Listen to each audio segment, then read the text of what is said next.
Welcome to the virtual district conference. My name is Donald Hovis Jr. of the Chicora Rotary Club here in Myrtle Beach, South Carolina.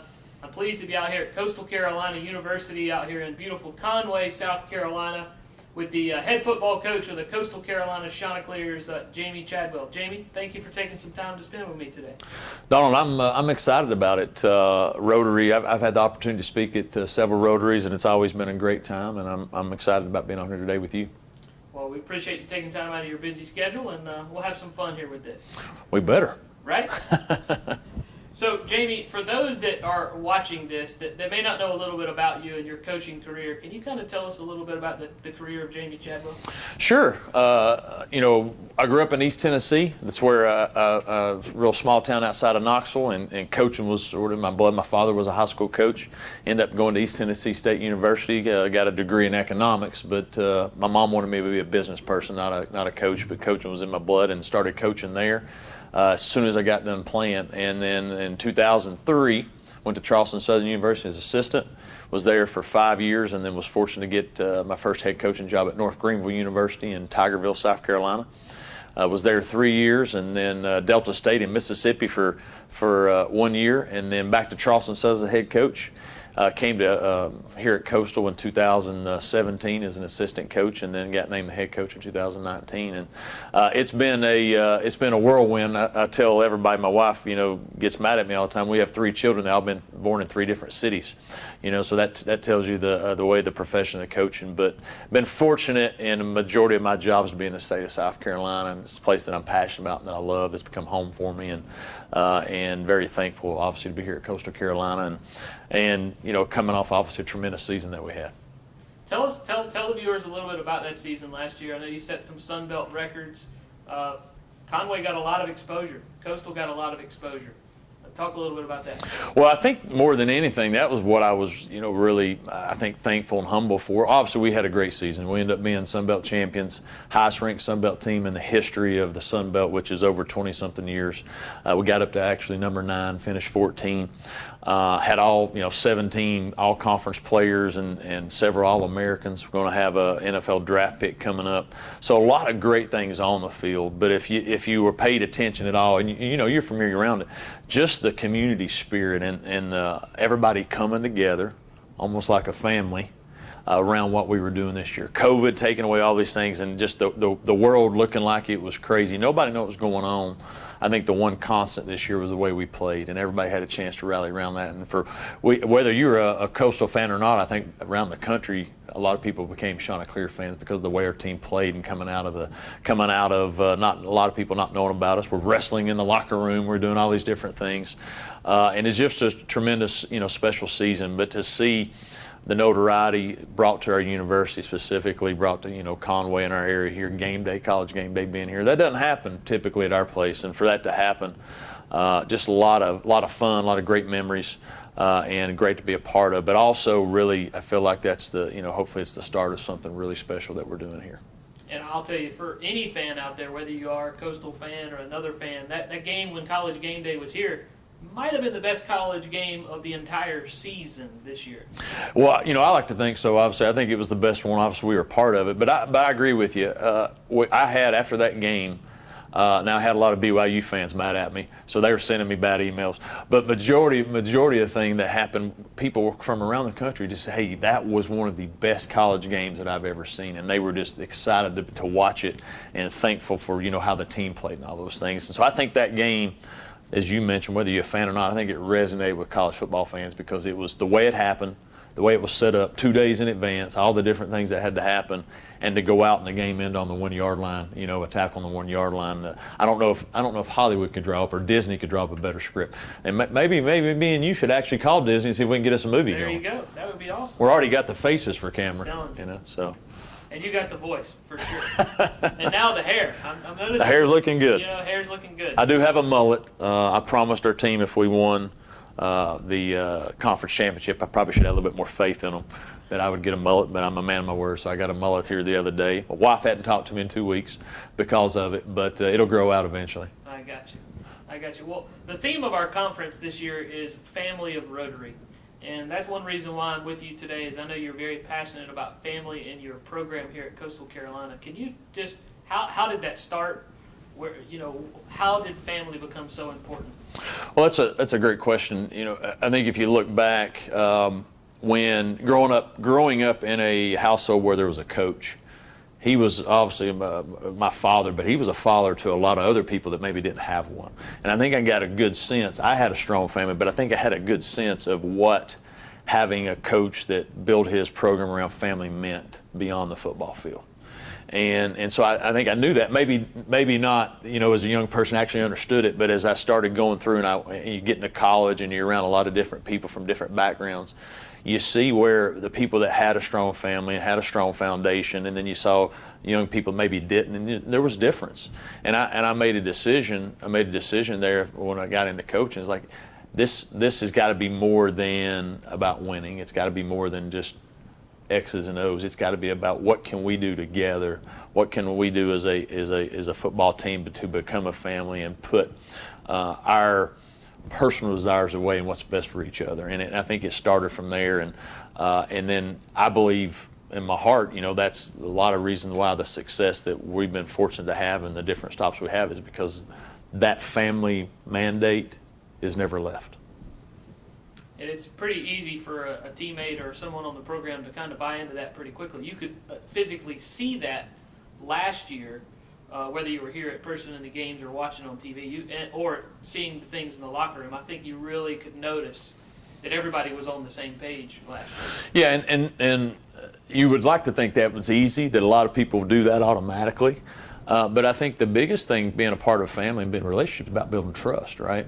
And so, I think your job as a leader, if you're trying to lead a family and you want to be a family, Rotary wants to be a part of the family, there's got to be trust among each member.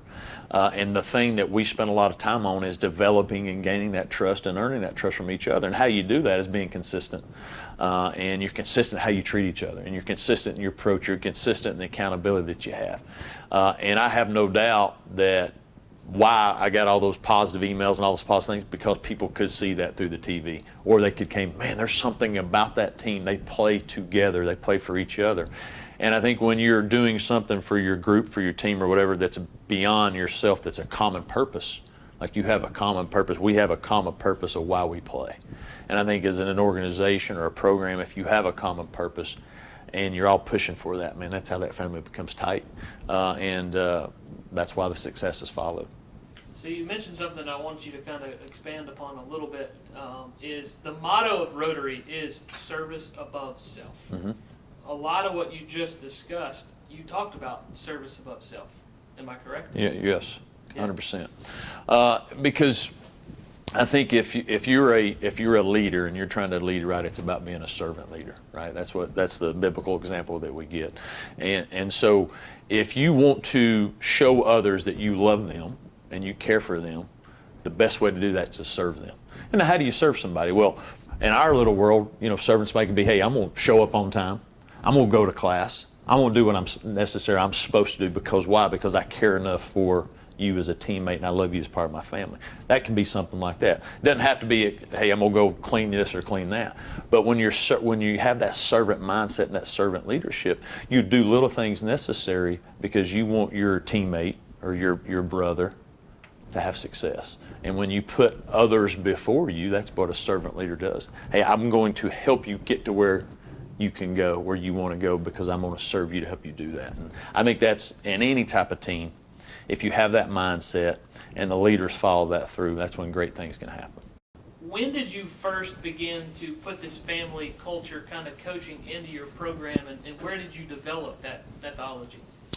Well, I think the first time I tried to implement it, my first 2009 was my first head coaching job, and so when you're learning as an assistant, you take from a lot of different people, good and bad, but when then you sort of take over, you try to say, hey, I've got to make this my own, right? I got to put my own stamp on it. So I think then is when I really tried to implement it from a full scale. But I think as a position coach or an individual coach, you're trying to make your little group part of that family, and you want to do things to serve them and care for them and love them, to help show them what a family type deal is.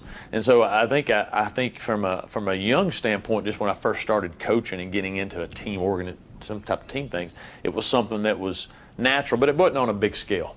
right? It was just maybe 5 guys, or maybe 8 people. A lot easier to manage, right? Because you have less egos, you have less all those different things. But I think in 2009 is really I started saying, hey, what do I want our team to be identified as? You know, and at the end of the day, we wanted to be identified as a team that was always together, that we were a brotherhood, that we were really a family, that no matter where you were in your life, if you were part of that program, you're always a part of that familyhood and that brotherhood.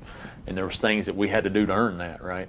And so I think that's when it started laying down. And then as you go, you learn, right? You learn, hey, that worked, that didn't work. But at the end of the day, when I make decisions, or when I had to make decisions, I always based them off of, hey, it's going to be around these family mantra and what's best for our family. And might not be best for me at that time frame, but what's best for the overall program. And I think I started there, and as you continue to grow and you learn, you continue to add on to it. But the foundation doesn't change. Can you talk a little bit about the difference between coaching the X and O's on the field to the coaching of family values? Well, the X's and O's, I don't want to say they're easy, they're not, but most players or most people that we deal with, that's what they want, right? Because they think, oh, this is going to help me get X, Y, Z, or help me make the best play possible. And X and O's are important. But the family piece of it is the most important, because that's what your culture, your organization is about. You might have ways you want to get there, right? Our schemes are how we're going to try to accomplish things, but at the end of the day, our culture is what makes it go. And to me, it's more challenging trying to develop that family mindset, that family culture, because you come from a different family than I do. I was raised in East Tennessee in a 22-acre farm. Over half of my current roster here does not have a father in their life. So what does family look like? Your definition of family might be one. My definition of family might be one. Everybody's has something different. And that's the biggest challenge to coach. And so I define family as faith, attitude, mental toughness, integrity, and love. And so no matter where you come from, no matter your background, no matter how much money you have, your economic status, no matter the color of your skin, if you understand how to have faith, if you have a positive attitude, if you're mentally tough, if you're a person of integrity, and you love with your heart, then that why in family, you can be part of our family. And I believe that's a big way to, has nothing to do where you're from, but those are attributes and characteristics that you can have, and you can be part of a family. And I think that's the hardest challenge, to get people to trust into that. That's why you have to build those relationships, and it's got to be more than football. It's got to be more than the X and O's piece. Excellent.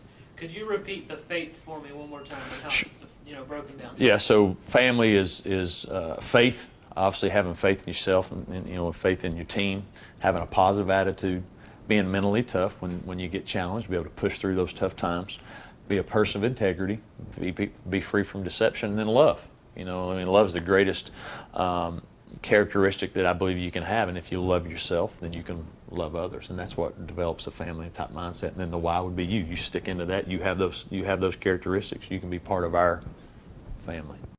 The more that the family is integrated into your program, that the X and O's just somehow just fall into place.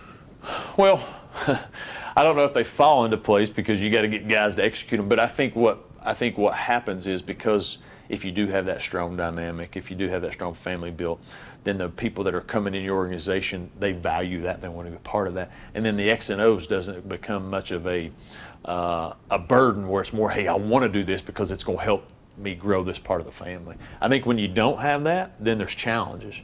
But I think because you've set this is who we're going to be, the people that want to be part of our team or our organizations, they value what you value.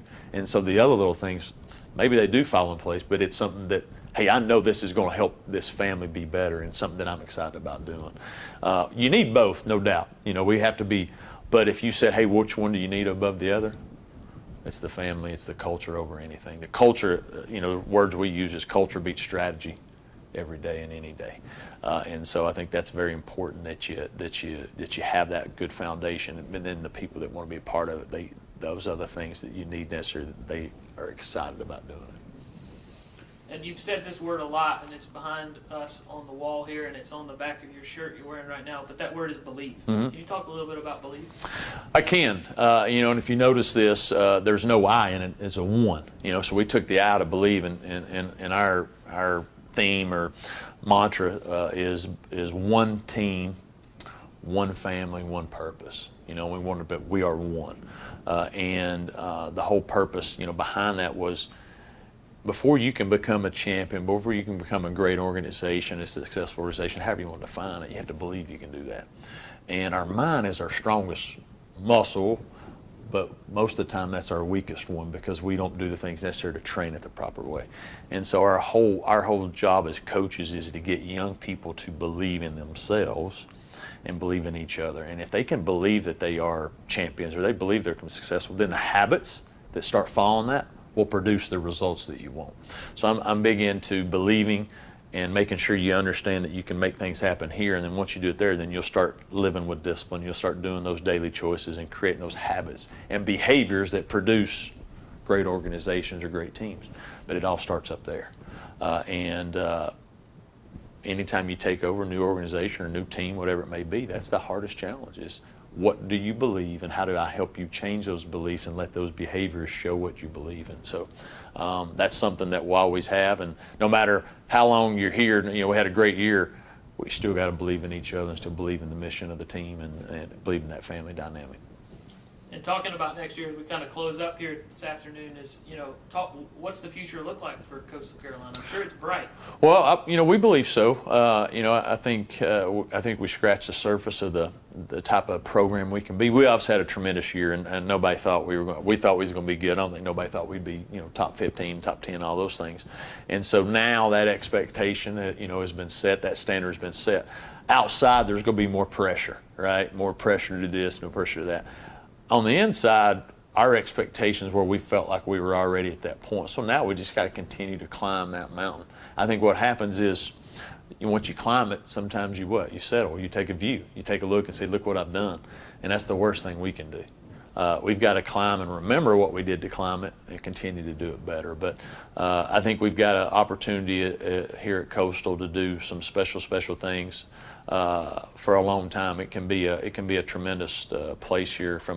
It's obviously an unbelievable university. It's a great location. I think we scratched the surface on what the football program can do, and we're excited about the direction it's heading. Well, once again, thank you for taking time to be with me today and share the vision and share the family of Coastal Carolina and of Jamie Chadwell. Really do appreciate it. I appreciate you, and I'm excited about Rotary and all the things that you do in the community, and how you help our community be better. Thank you, Coach. You're welcome. Thank you.